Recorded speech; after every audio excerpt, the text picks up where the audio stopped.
In the realm of Christian prepping, a debate rages on between the proponents and the skeptics, each presenting compelling arguments that delve deep into the core of faith and practicality.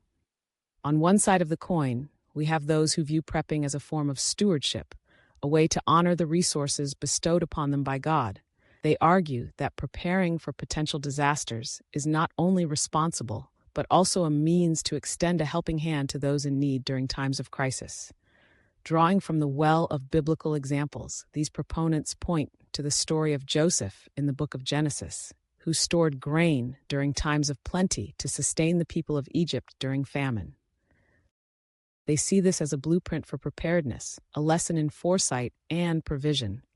For them, prepping is not just about self-preservation, but about embodying the love of neighbor, a tangible expression of care and compassion towards others.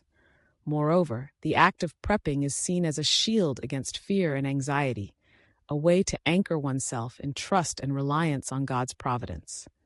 By being prepared, Christians can navigate uncertainty with a sense of peace by freeing themselves to focus on serving others and deepening their faith. However, on the other side of the spectrum, there are voices that caution against the pitfalls of Christian prepping.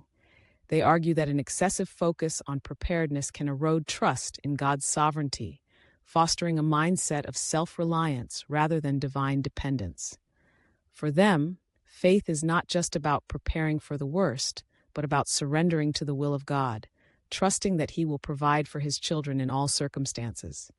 Furthermore, there is a concern that prepping, if driven by selfish motives or a hoarding mentality, can run counter to the fundamental tenet of Christian love.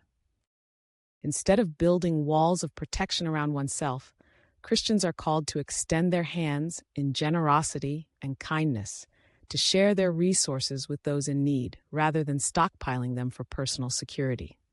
Some critics also argue that prepping can become a distraction from the true mission of the Christian faith, to spread the gospel, make disciples, and serve others in love.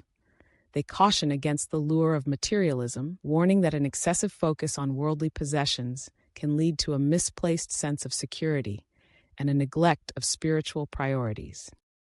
In the midst of this debate, a call for balance emerges, urging Christians to tread the middle path between preparedness and trust in God. A balanced perspective acknowledges the importance of taking reasonable precautions for the future while guarding against the pitfalls of obsession and fear. It emphasizes the need to prioritize faith, love, and service above all else, using any preparations as a means to glorify God and uplift those in need. Ultimately, the decision to engage in prepping is a deeply personal one, requiring prayerful discernment, scriptural reflection, and wise counsel. It is a journey that demands introspection, a probing of one's motives, and a commitment to aligning one's actions with the timeless principles of the Christian faith. In the end, whether one chooses to prep or not, what matters most is the heart behind the preparation, a heart that beats in rhythm with the divine melody of trust, love, and service.